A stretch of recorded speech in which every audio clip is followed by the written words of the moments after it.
cette opportunité, ainsi que tous les collèges, pour le choix porté sur moi pour que j'apporte la bonne nouvelle à vous ou à nous, les enfants de Dieu. Amen. Et bien aimés, nous avons passé de très bons moments là, toutes les semaines passées, et le Seigneur nous a parlé de comment évangéliser, de comment amener les âmes vers le Seigneur. Et c'est ça la mission d'un enfant de Dieu. Nous sommes sauvés pour que nous puissions aussi sauver les autres. Amen. Ça sera une très bonne chose de nous revoir encore là au ciel. Et voilà mon frère tel, mon frère Trésor, ma soeur Rite, mon frère Bertrand, ainsi de suite au ciel. Ça sera une très bonne chose et ça nous donnera de la joie. Amen. Alors ce matin, le Seigneur a mis quelque chose dans notre esprit pour que nous puissions le partager. Et pour dire tout simplement que ce n'est pas parce que moi je me tiens devant vous que je suis très spécial ou bien je suis expert. Non. Je ne suis qu'un instrument que le Seigneur utilise ce matin pour vous transmettre ce qu'il a voulu, n'est-ce pas, amener à cette église aujourd'hui. Voilà, ce matin, nous allons partager sur un thème, car la parole de Dieu est là pour nous instruire, est là pour nous changer, est là pour nous montrer le chemin. Mais avant d'afficher le thème de ce matin, je voudrais, voilà, il y a le thème qui est là déjà. Il dit tout simplement, Jésus-Christ s'assit dans ma barque. Amen. Des fois, on peut se demander ça signifie quoi. Amen. Nous allons lire la parole de Dieu pour que nous puissions bien comprendre ce que nous allons partager ce matin. Nous sommes dans le livre de Luc, chapitre 5, versets 1 à 11. Luc 5, versets 1 à 11. Nous lisons au nom de Jésus.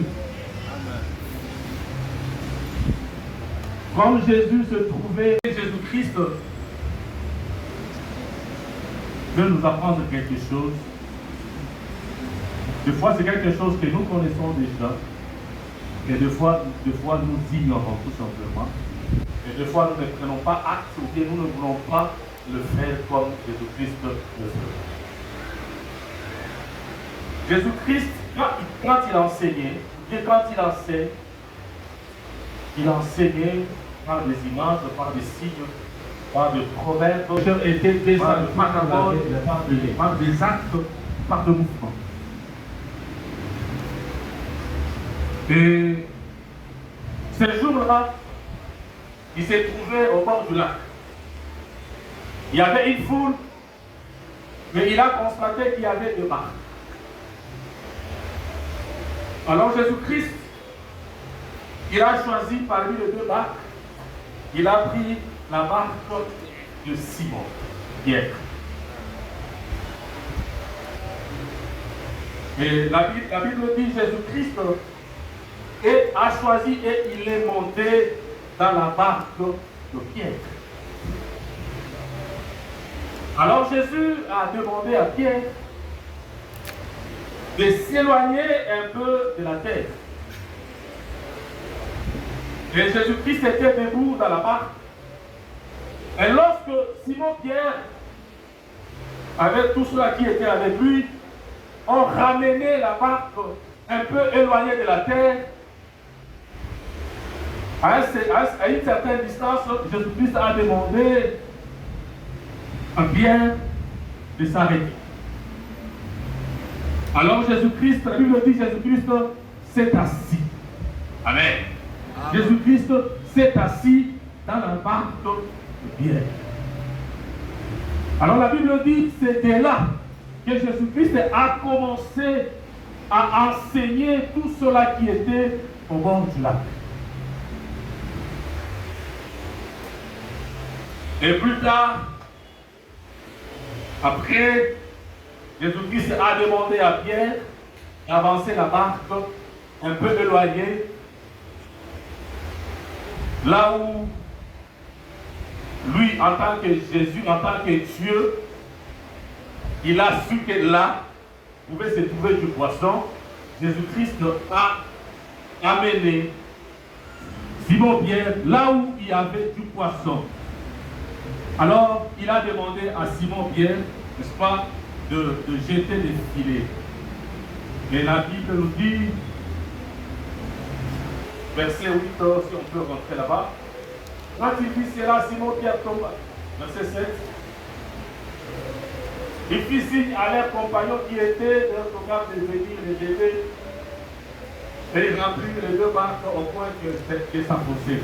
C'est-à-dire, quand Jésus-Christ a demandé à Pierre de jeter les filets, ils ont jeté les filets, ils ont eu beaucoup de poissons jusqu'au point que leurs filets ne supportent pas le poids de ces poissons-là. C'est alors que Pierre a recouru à ceux qui étaient avec eux au bord, qui ont passé toute la nuit sans rien trouver. Et grâce à Jésus qui était présent ce jour-là, ils ont eu beaucoup de poissons et ils ont partagé avec leurs amis. Amen. Amen. Alors ce matin, quelle est l'image? Quelle est l'image que nous pouvons déceler dans cet enseignement? La première des choses, Jésus-Christ a demandé à Pierre de se détacher de la terre et de s'éloigner un peu dans l'eau. Et là, nous avons des choses. Nous avons la terre et nous avons de l'eau. Jésus-Christ a demandé à Pierre de s'éloigner de la terre. La Bible nous dit dans le livre de Genèse chapitre 3, voici nous lisons le verset 18 et le verset 19. Si on peut nous afficher.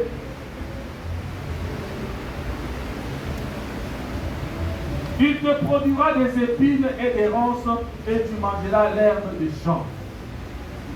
C'est à la sueur de ton visage que tu mangeras du pain jusqu'à ce que tu retournes dans la terre, d'où tu as été pris, car tu es poussière et tu retourneras dans la poussière. Ici, bien aimé dans le Seigneur, c'est Adam. Adam et Ève. Adam a écouté ce que sa femme lui a dit. Et Adam a désobéi à la parole de Dieu. Et Dieu a maudit la terre.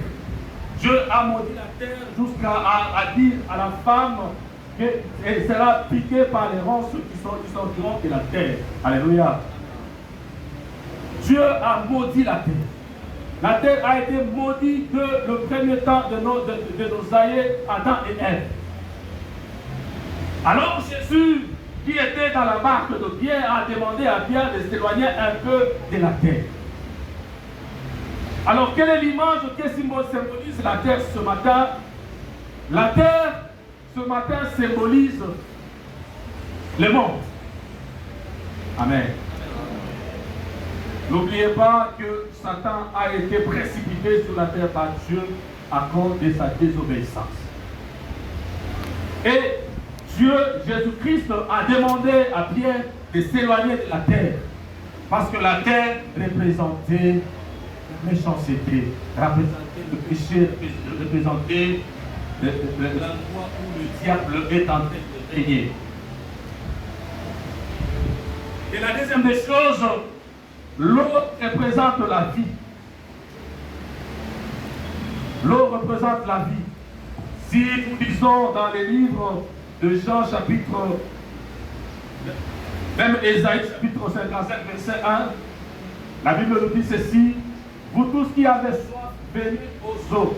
Même celui qui n'a pas d'argent, venez acheter et manger.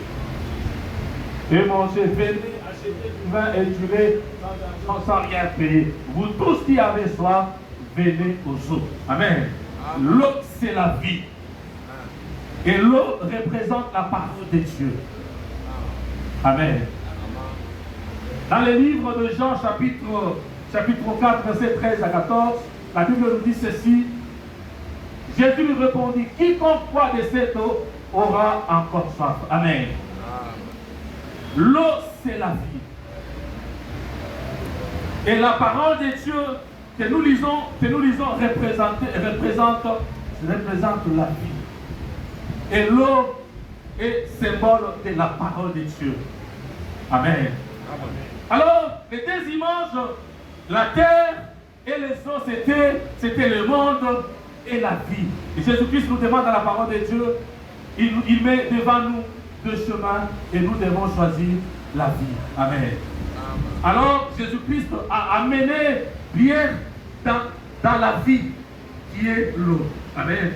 Alors, Jésus-Christ a commencé à travailler. La Bible dit, Jésus s'est assis dans la barque de Pierre. Amen. La barque, ou bien la pirogue, ou bien le bateau qu'avait Pierre représentait toute sa vie, représentait tout ce qu'il faisait. C'était tout pour lui. Il n'avait pas autre chose. Tout ce qu'il avait, c'est d'aller pêcher. Le bien qu'il avait, c'est ce bateau-là, c'est cette barque-là. C'est tout ce qu'il avait de précieux. Et ça représentait tout ce qu'il avait. Alors la Bible dit, Jésus s'est assis dans la barque. C'est-à-dire, Jésus est assis dans la vie de Pierre. Amen. Et quand Jésus s'est assis dans la barque, il a commencé à annoncer la bonne nouvelle. Amen. Bien-aimé, laisse-moi te dire ce matin, si Jésus-Christ s'assoit dans ta vie, il va t'utiliser. À partir de toi, il va annoncer la bonne nouvelle. Amen. Est-ce que quelqu'un m'entend? Est-ce que quelqu'un m'entend? Jésus-Christ dans la barque de Pierre, qui représente tout ce qui était de précieux pour Pierre. C'est représenter la vie de Pierre. Jésus-Christ aujourd'hui, s'il s'assoit dans ta vie bien-aimée dans le Seigneur, au travers de toi, il va communiquer sa parole à ceux qui ne le connaissent pas. Et c'est ce que Jésus-Christ a fait dans la barque de Pierre. Jésus-Christ a commencé à annoncer la bonne nouvelle. Amen. La première des choses, ce que nous devons faire, c'est que Jésus-Christ nous demande en tant qu'enfant de Dieu, nous devons nous éloigner de la terre. La terre qui représente le mal. La terre qui représente le péché. La Bible dit, éloigne-toi un peu de la terre. Mais ce matin, je dirais à quelqu'un de t'éloigner un peu qui donne le travail. Tout le travail, c'est Jésus-Christ. Si tu as Jésus-Christ, tu n'as pas à t'inquiéter. Alors, je dis ceci, hein, c'est Jésus-là qui vient maintenant s'installer dans ta vie. Il s'installe, il s'assoit dans ta vie. Et quand il s'assoit dans ta vie, et quand tu l'acceptes, tu lui donnes cette place de choix, Jésus-Christ, il est maintenant en intimité avec toi. Alors, il ne va pas te laisser tel que tu étais avant. Maintenant, il t'amène. Il te prend, il t'amène dans la profondeur. Et dans la profondeur, tu n'es plus un homme simple. Tu deviens un homme spécial. Amen. Amen. Tu deviens un homme très spécial parce qu'il t'amène là où les hommes ne peuvent pas aller. C'est là où lui-même Jésus-Christ peut t'amener. Est-ce que vous m'avez compris? Est-ce que nous pouvons applaudir, acclamer le Seigneur? Alors Jésus-Christ, quand il t'amène dans la profondeur, il fait des grandes choses avec toi. Et les choses que tu vas faire, le monde va commencer à s'étonner. Est-ce que c'est lui ou bien ce n'est pas lui? Amen. Et les gens peuvent commencer à dire, non, ce n'est pas normal, il était avec nous d'ici une semaine, donc comment est-ce qu'il peut produire ça? Pourquoi est-ce qu'il peut faire ça? Oui, parce que tu as choisi la meilleure part, qui est Jésus-Christ. Amen. Amen. Alors Jésus-Christ a amené Pierre dans la profondeur. Et là, qu'est-ce qui s'est passé? La confusion était entrée dans la tête de Pierre. Pierre a avancé sa barque. Et la Bible dit, Jésus a demandé à Pierre de jeter les filets. On peut nous afficher le passage. Je vais dire quelque chose. Luc chapitre 5. Luc 5. Voilà. On peut passer verset 5. Voilà. Simon lui répondit, Maître, nous avons travaillé toute la nuit sans rien prendre. La Bible dit sans rien prendre. Quand on dit rien, c'est rien. La Bible dit rien, c'est rien. Donc ça veut dire même pas attendre Dakala. Il a dit. Mais sur ta parole, vous comprenez? La profondeur de Pierre. Parce que Pierre a compris, quand Jésus s'est assis dans sa vie, il a changé même sa façon de voir les choses. Alors Pierre a dit, ils prirent une grande quantité de poissons et leurs filets se rompaient. Amen. Alors qu'ils ont passé toute la nuit sans rien trouver. Même un petit poisson. Au réveil, peut-être ils sont passés par cet endroit-là, la nuit là. Mais à l'ordre de Jésus, ils ont jeté les filets et ils ont dit, la Bible ne ment jamais. Ils ont dit une grande quantité de poissons. Et les filets se rompaient. C'est-à-dire que les autres poissons sont partis. Et le verset 7, ils firent signe à leurs compagnons qui étaient dans l'autre barque de venir les aider, et ils vinrent et ils remplirent les deux barques au point que s'enfoncer. Amen. Comprenons un peu ça. Tous les deux barques, la Bible dit, le matin quand Jésus est arrivé, ils étaient au bord du lac en train de laver leurs filets parce qu'ils ont travaillé toute la nuit et ils n'ont rien reçu. Alors, le matin quand Jésus est arrivé, la Bible dit, tous les deux barques étaient remplis au point même de s'enfoncer. Amen. Amen. C'est pour dire tout simplement, quand Jésus-Christ domine ta vie, quand Jésus-Christ prend la place de choix dans ta vie, et que c'est lui qui règne en maître dans ta vie, il t'amène dans des choses comme ça. Des choses qui dépassent notre entendement. L'entendement des humains. C'est pour dire tout simplement ce matin, bien-aimé dans le Seigneur. Toi qui es venu nous écouter la parole de Dieu. Si nous prenons des choses, nous mettons toute notre vie à la disposition de Dieu, de Jésus-Christ. Jésus va nous amener dans cette dimension. La dimension où les hommes ne vont pas nous comprendre. Amen. Amen. Il n'y a que Dieu qui peut faire des choses comme ça. Alors, verset Et quand il vit cela, Pierre tomba aux genoux de Jésus et dit, Seigneur, retire-toi de moi parce que je suis un homme pécheur. Amen. Et quand Pierre il a vu cela, il s'est dit que je ne mérite pas. Amen. Je ne mérite pas.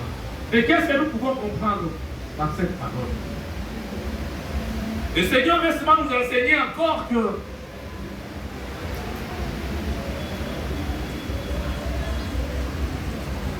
que là où nous étions, au rivage là où nous étions, au bord du lac, sur la terre que nous étions, on était des pécheurs. Nous sommes des pécheurs.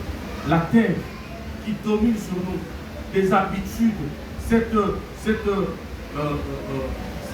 la vie charnelle qui dominait encore sur nous. Et ce matin, Pierre a reconnu qu'il était pécheur. Pierre a reconnu qu'il était pécheur. Il ne pouvait pas s'approcher ou bien bénéficier de faveur de Dieu. Alors, au verset 9, qu'est-ce que la Bible nous dit? Car l'épouvante que lui avait saisi, lui et tous ceux qui étaient avec lui, à cause de la pêche qu'ils avaient fait 10, il en était de même de Jacques et de Jean, fils de Zébédée, les associés de Simon. Alors Jésus dit à Simon, ne crains point, désormais tu seras pécheur d'hommes. Amen.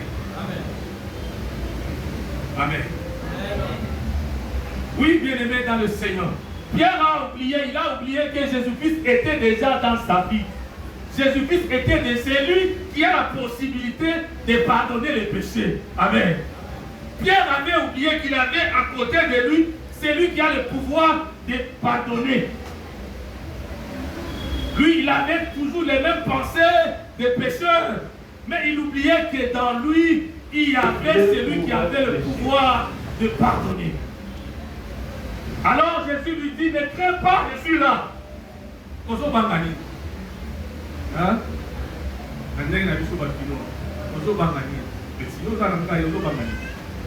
Amen. Jésus-Christ était là.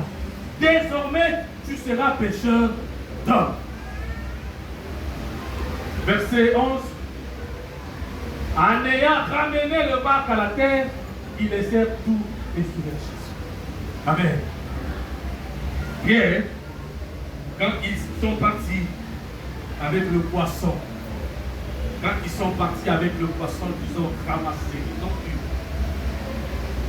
ils sont allés, la Bible dit, et ayant ramené le bac à terre, ils laissaient tout et suivait Jésus. Amen. Laissons bien acclamer le Seigneur.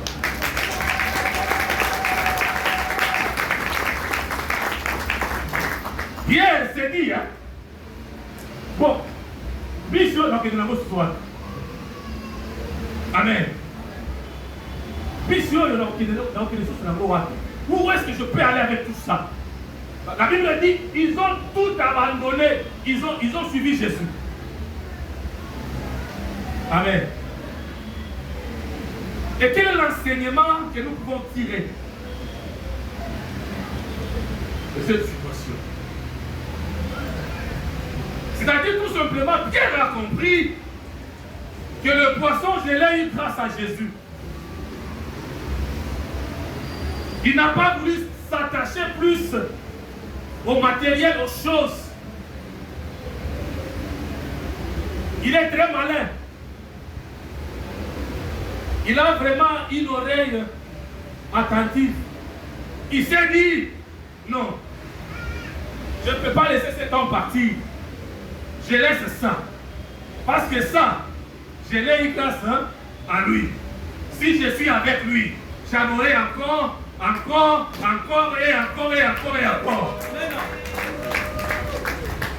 Amen. Alors, Pierre et ses frères, ils ont tout abandonné. Ils ont suivi Jésus. Parce qu'ils savaient que l'enseignant L'enseignant était dans leur vie. L'auteur même de la parole de Dieu était avec lui. L'auteur de toutes les bénédictions que nous cherchons, c'était Jésus.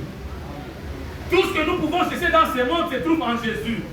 Le mariage, c'est dans Jésus. Les enfants, c'est dans Jésus. L'argent, c'est dans Jésus. Le travail, c'est dans Jésus. Tout ce que nous pouvons chercher, c'est dans Jésus. Alors Pierre a trouvé bon de suivre Jésus et de laisser tout. Que Dieu bénisse sa parole.